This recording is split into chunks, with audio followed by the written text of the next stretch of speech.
মা সরতা, কি কোথায় যাচ্ছিস তুই? একদম উঠবি না, চুপ করে বসে। আরে মা, এই অবস্থায় এখন বসে থাকলে চলবে না। আমাদের সবাইকে হলের সামনে মাটি কামড়ে বসে থাকতে হবে, বুঝলে? আরে বাবা, আমরা সরে আসা মানে ওই হলের মালিককে দরজা খুলে দেওয়া। আমি এভাবে আর কিছুতেই মেনে নেব না মা, কিছুতেই না। হ্যাঁ, কিন্তু তোর তো এখন বিশ্রাম নিতে হবে মা। ডাক্তারবাবু কি বলে গেল শুনলি না? তোর প্রেশারটা লো। মা, এখন বিশ্রাম নেওয়ার সময় নয় মা। আরে লড়াইয়ের মাঠে ছোটখাটো চোট লাগতেই পারে, এটা স্বাভাবিক, কিন্তু কেউ তার জন্য থেমে থাকলে চলবে না। আর ওরা তো এটাই চায়, আমাদের ভয় দেখিয়ে, আঘাতের ভয়, মারের ভয় দেখিয়ে যেন আমরা থেমে যাই, কিন্তু সেটা করলে তো চলবে না। সর, আমাকে যেতে দাও। আরশি, তোকে এখন আমরা কোথাও যেতে দিতে পারি না। তোর আজকে যদি কিছু একটা হয়ে যেত, সাক্ষ্যকে আমরা কি জবাব দিতাম বলতো? এই সাক্ষ্য বলতে মনে পড়লো, আচ্ছা আশিমা, তুই তো সাক্ষ্যজিতের কাছে গিয়েছিলি, তা সে কি বললো? মানে ও কিছু করতে পারলো না? সাক্ষ্যজিৎ তো সুপারস্টার, তার তো অনেক ক্ষমতা। সে তো চাইলেই আমাদের এই বিপদ থেকে উদ্ধার করতে পারে। বলছি যে জামাইয়ের সঙ্গে তোর কোনো কথা হয়নি? আচ্ছা, আমরা কি একবার সাক্ষ্যকে সবটা খুলে বলবো? না বাবা, লড়াইটা আমাদের একার, আমাদেরকেই লড়তে হবে। সাক্ষ্যকে সবার মধ্যে জড়ানোর কোনো দরকার নেই। কেন দরকার নেই?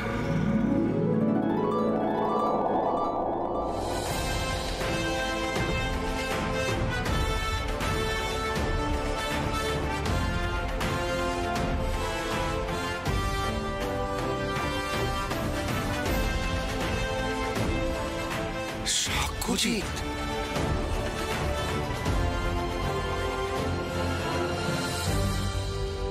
আমি বাংলা সিনেমার কেউ নই নাকি আমার লড়াই করার ক্ষমতা নেই? তোমার সিনেমা নিয়েই তো আমরা বেঁচে পড়তে ছিলাম বাবা। এই সময় তুমি একমাত্র বাংলা সিনেমার মুখ। তোমার সিনেমা দেখতে আমাদের হলে হাজার হাজার লোক ছুটে আসে। তোমার ছবি দেখেই তো আমাদের সংসার চলেছে বাবা। তুমি আমাদের দেবতা বাবা, দেবতা। এখন কি হবে বাবা? হ্যাঁ, দেখো, নিজেদের হক চাইতে গিয়েছিলাম, বদলে মেরে ধরে তাড়িয়ে দিয়েছি। দেখো দেখো মেয়েটার কি অবস্থা করেছে, দেখো একবার। এতগুলো মানুষের পেটে লাথি মারার আগে একবারও ভাবলো না? আপনাকে পর্যন্ত রেয়াত করেনি। দেখুন, আপনার স্ত্রীর গায়ে হাত তুলেছে।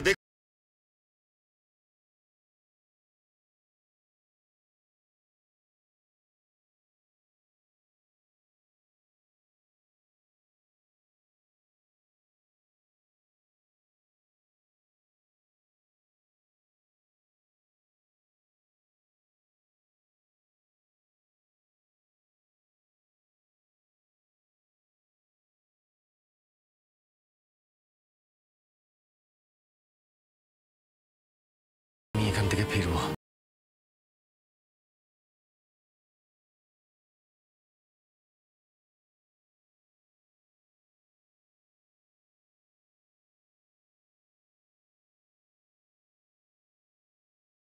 পাশে আছি আরশি,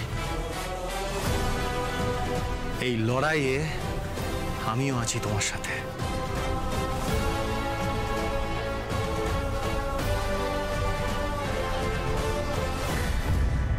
আরে এই সাক্ষ্যজিতেরই বউ, কি যেন নাম মেটার? আরশি মজুমদার। ওই সবাইকে উস্কেছে, গোটা টিমটাকে লিড দিয়েছে, আর যতদূর সম্ভব মিডিয়াকে ওই খবর দিয়েছে।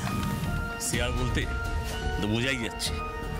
আরে रोज रोज ये तो हजार हजार सिनेमा हॉल बंद हो जाच्छे, कौन सा मीडिया के सामने इतना बड़ी न्यूज होती है? हाँ, ওরা কি করছে, এই মিডিয়াকে ইনভলভ করে না এটাকে পাবলিক ইস্যু করে দিতে চাইছে, যাতে আমার নেক্সট কাজটা আটকে যায়। আটকে তো দিয়েছি স্যার, এখন যা পরিস্থিতি তাতে তো শপিং মলের কাজটা শুরু করাটাই খুব চাপের। इतना आसान नहीं मेरे काम पे रुकावट डालना। তা কি করবো এখন?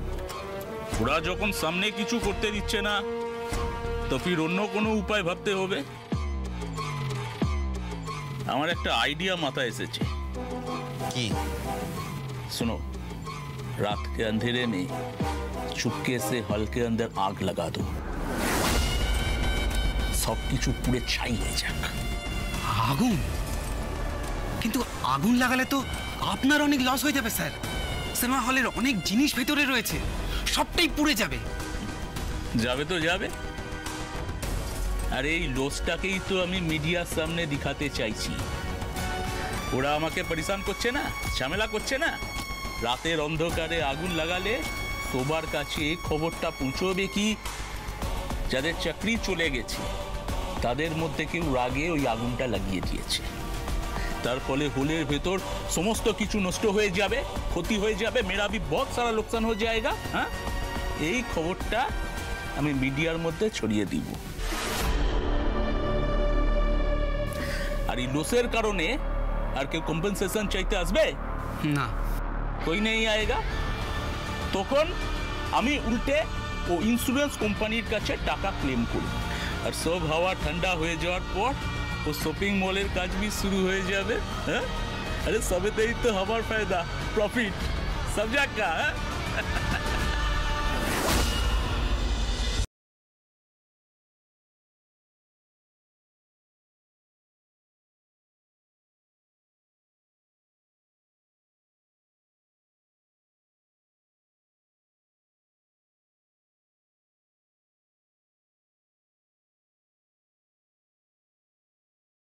তাই আসলে কাল রাতে তোমাকে ওভাবে একা ছাড়াটা আমার উচিত হয়নি।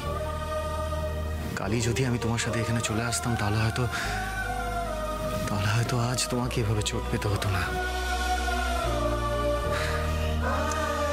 এনিওয়ে, আমি নিজে এবার ব্যাপারটা দেখছি, তুমি চিন্তা করো না, তাড়াতাড়ি সুস্থ হয়ে ওঠো। আরে পাপা, এটা কি হয়েছে? কি হয়েছে? এত আস্তে আস্তে আস্তে।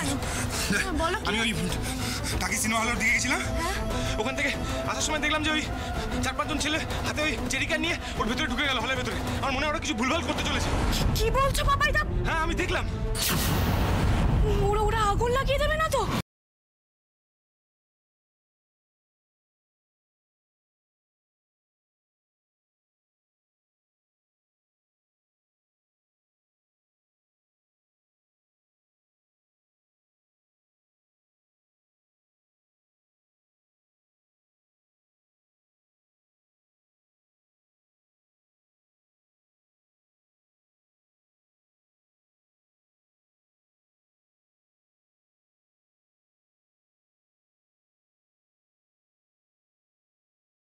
টাকাটা পেয়ে যাবে।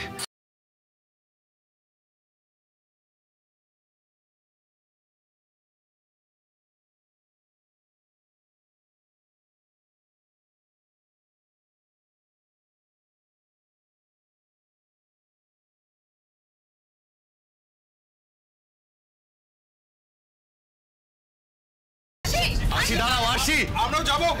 আশি। এই শোনো, চলো তোমরা সবাই মিলে চলো, ও একা সামলাতে পারবে না, চলো। না, এক মিনিট। আমি সিনেমা হলে যাচ্ছি, ঠিক আছে? আপনারা একটা কাজ করুন, থানায় যান, পুলিশকে খবর দিন, আর আমি এদিকে ব্যাপারটা দেখছি। দেখি।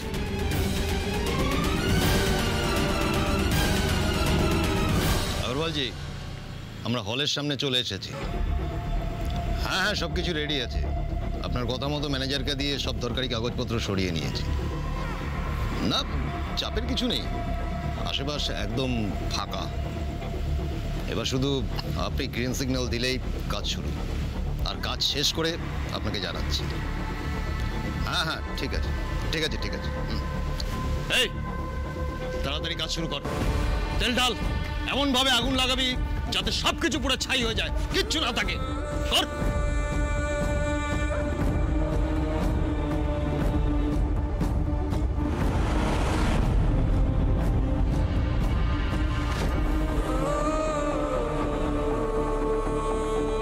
কিচ্ছু যেন বেঁচে না থাকে, সবটা জানি পড়ে যায়।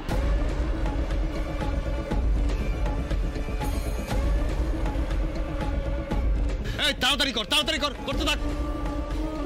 এই, কি করছো তোমরা?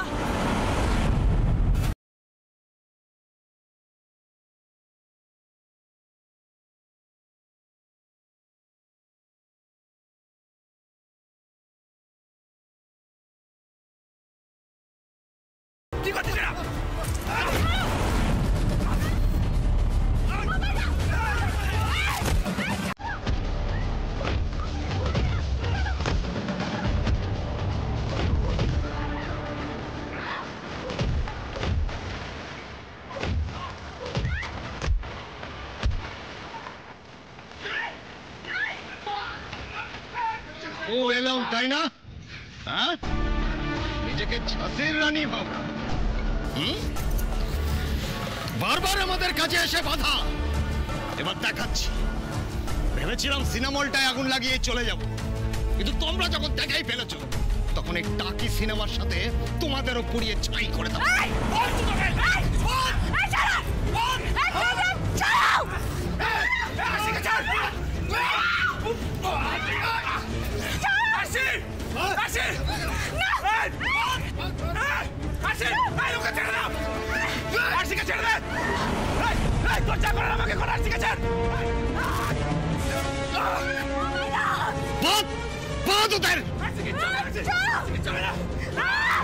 ভালো করে বাপ যাতে পালিয়ে যেতে না পারে।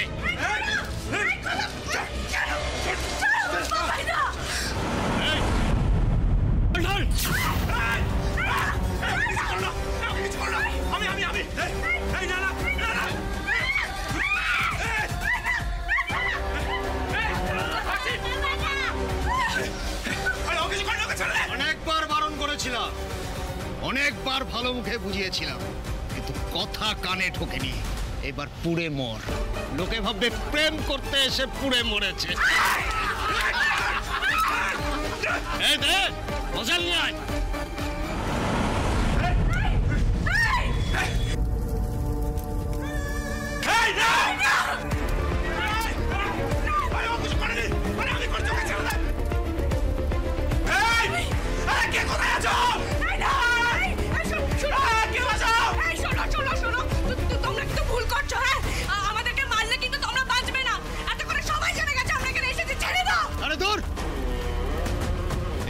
আসার আগেই খেল খতম।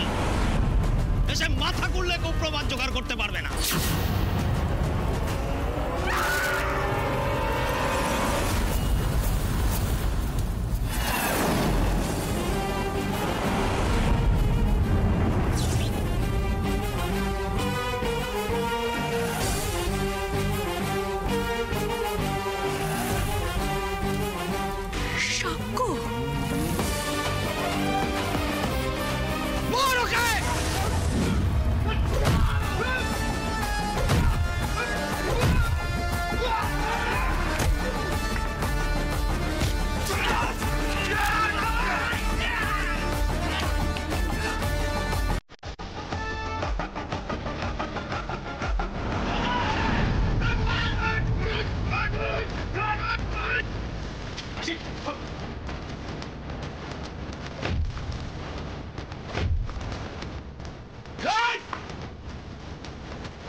ঈশ্বর, আমার ছেলেটার কি হলো ঠাকুর?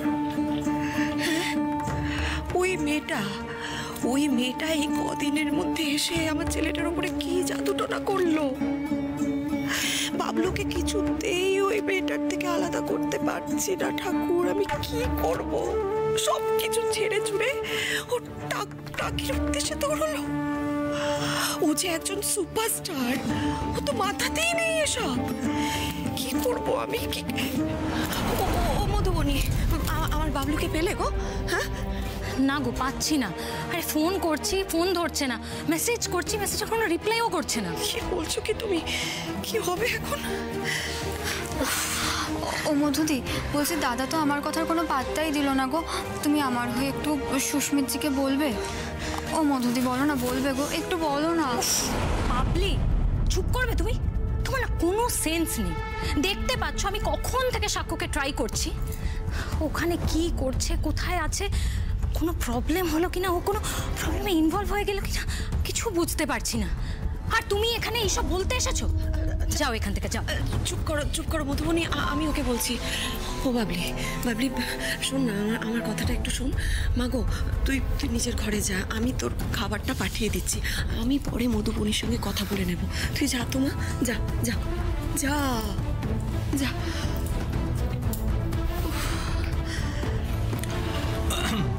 মধুবনী, বলছি তুমি ফোনটা রেখে খেতে এসো। বাবলু তো চিরটাকাল এইরকম, তাও তো তুমি এই বাড়িতে আসার পর ওকে কিছুটা মানুষ করতে পেরেছো। ও চিরটাকাল এরকম, ওই ঘরের খেয়ে বোনের মোষ তাড়িয়ে বেড়াতো। কখন ওই মানে রাত্রির হলো তো এই শ্মশানে যাওয়া, হাসপাতালে যাওয়া, কখন ওই কি ঝামেলা ফামেলা মেটানোর জন্য। বাবা, সেসব এক দিন গেছে। আর বাড়ির লোকেরা চিন্তায় মরতো। কি গো? হ্যাঁ, সেই আগের দিন তো নেই আর মেজো ঠাকুরপো। আমার বাবলুটা তো সেই আগের মতো নেই। ঠাকুর না করুন সেই দিন যেন কোনোদিন আর ফিরে না আসে গো। আরে তার জন্য তো সাক্ষ্যকে আমার কথা শুনে চলতে হতো আন্টি। সাক্ষ্য তো আমাকে পাত্তাই দিচ্ছে না। যেভাবে আরশি ওর মাথাটা খেয়ে চলেছে, এতদিনে আমার ডিসিপ্লিনে চলছিল, ওর কেরিয়ার, জীবন সব থেকে উন্নতি হচ্ছিল। আরশি এসে পুরোটা লন্ডভন্ড করে দিল।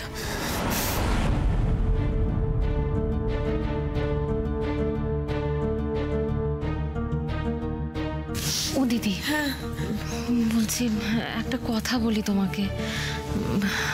আচ্ছা, বাবলু আবার আরশির প্রতি দুর্বল হয়ে গেল না তো? না মানে দেখো, আরশির মাথা ফেটে গেছে দেখে কিভাবে ছুটে চলে গেল দেখতে।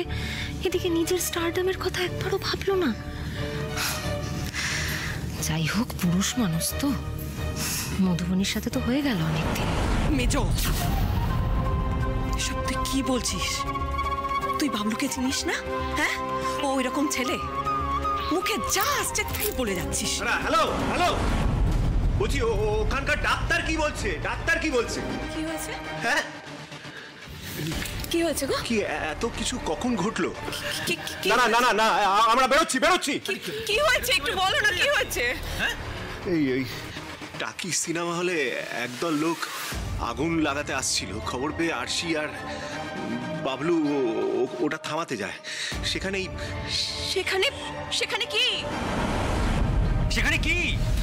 মারপিটের সময় একটা লোক বাবলুর মাথায় রডের বাড়ি মারে। বাবলু অজ্ঞান হয়ে যায়।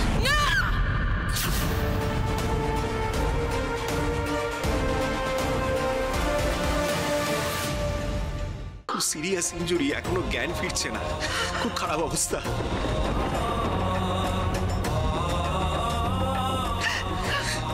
ওকে ওই লোকাল হাসপাতালে নিয়ে গিয়েছিল। ওখানকার ডাক্তার জবাব দিয়ে দিয়েছে, তাই ওকে কলকাতায় জেনারেল সিটি হাসপাতালে আনা হয়েছে। Serious injury. বাবলুর বাবা, এসব তুমি কি বলছো এসব? আমি জানতাম ওখানে এরকমই কিছু একটা হবে। ওই মেয়েটার জন্য হয়েছে, ওই আরশির জন্য হয়েছে সবকিছু। এখন দোষারোপ করবার সময় নষ্ট না করে চল তুমি শুনে রাখো, আজকে যদি ওই মেয়েটার জন্য আমার বাবলুর কিছু হয়ে যায়, আমি কিন্তু ওই মেয়েটাকে ছাড়বো না, কিছুতেই ছাড়বো না, ছাড়বো না আমি। রবি, তুমি হাসপাতালে যাবে তো? তাহলে চলো।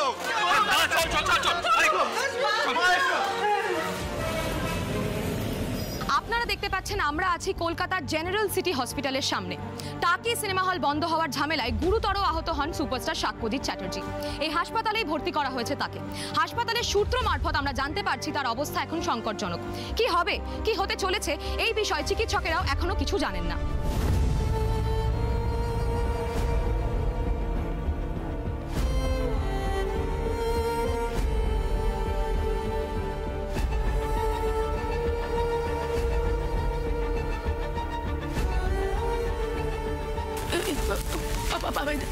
বলছি ওনার কিছু হবে না তো?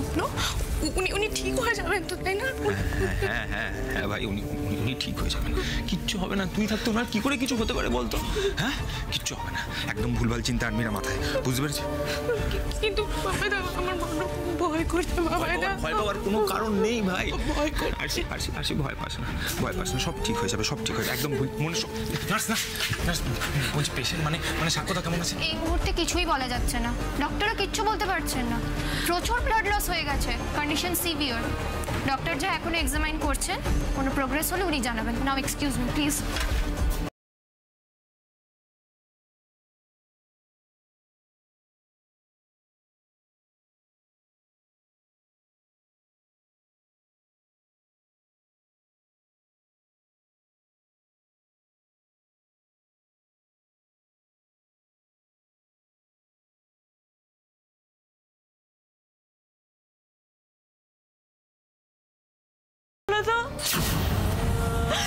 মানুষটাকে কেন তুমি এত কষ্ট দিলে বজরঙ্গবলী?